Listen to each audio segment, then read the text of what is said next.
Now, in my show last week, someone had a question about having a high pulse rate. Every time she started keto, the pulse rate would go up, and then she would get off keto, it would come back down, and she wanted to know what is behind that. So let's talk about that.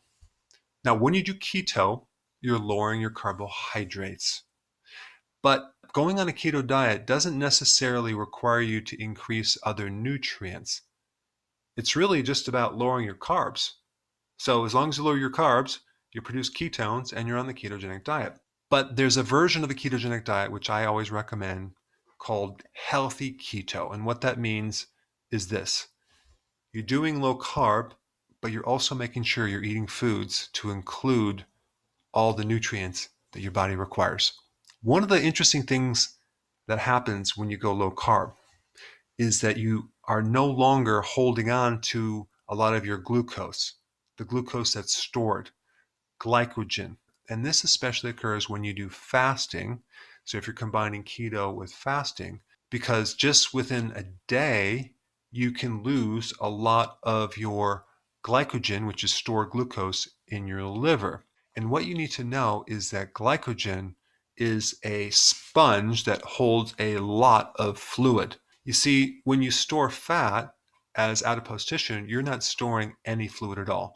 It's only when you store glucose. So you get on the ketogenic diet, so you're dumping all this fluid. Guess what? You're also going to lose potassium, magnesium, your electrolytes. So unless you're putting these electrolytes back into the diet, you could end up with a higher pulse rate because magnesium and especially potassium have a function of keeping your pulse rate regulated and at a lower amount. And this is also why when someone starts to increase more refined carbohydrates, their pulse rate goes up because it takes potassium to store these carbohydrates as glycogen. So the more glycogen you have, you can lock up some of this potassium. So both a high carbohydrate diet can cause a potassium deficiency, and a low carbohydrate diet could also cause a potassium deficiency if you're not consuming enough. So very simply, start consuming a lot more vegetables or take potassium as a supplement. Now there's one other nutrient deficiency that can create a high pulse rate, and that is low vitamin B1, thiamine. So if by taking potassium, you still have a high pulse rate, then add some B1 or nutritional yeast, and that should handle it. Hey, before you leave, I just wanted to give you a little quick history on some of the books that I wrote.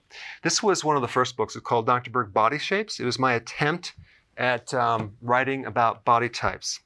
What was very interesting about this book is I actually did all the images myself. Don't ask me why.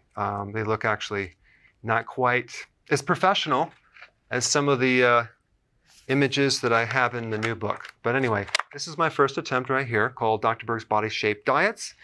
And then I wrote a book more extensive called The 7 Principles of Fat Burning. I don't even have a copy anymore, actually, because it's outdated.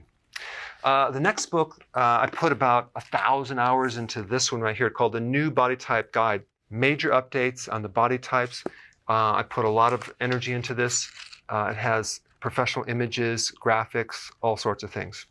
Now, the problem with this book is it doesn't really describe what this is really about. Body types are only a small portion of what's in this book. And that's why I changed the name to the Healthy Keto Plan, okay? If you happen to have this book, you don't really need this book because there's only very, very minor updates. But if you don't have this, you need to get this one right here. This book goes into every single detail that you would ever want to know about. It goes into the 7 principles of fat burning. It goes into hormones, the body types, the basic keto plan. It goes into intermittent fasting. I talk about the 10 fat burning triggers and blockers and fat burning strategies with a lot of details in every single chapter. I go into body issues that interfere with losing weight. There's very few people that just have a weight problem. They have a lot of body issues, whether it's sleeping problems, stress problems, inflammation, menopause. I cover that extensively in this book. Then I talk about how to get rid of stress, and I show you a technique. Then I get into exercising. And then I have a lot of really good recipes in this book as well. So this is a good reference guide.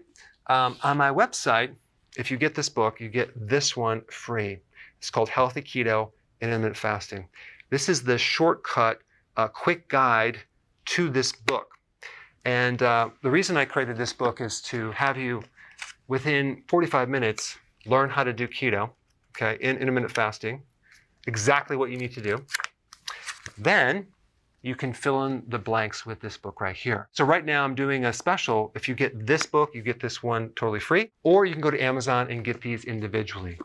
So I just want to clarify the difference between this book and this updated one right here. If you don't have this, you need to get this right here. That way you can get the exact correct information to do it healthily.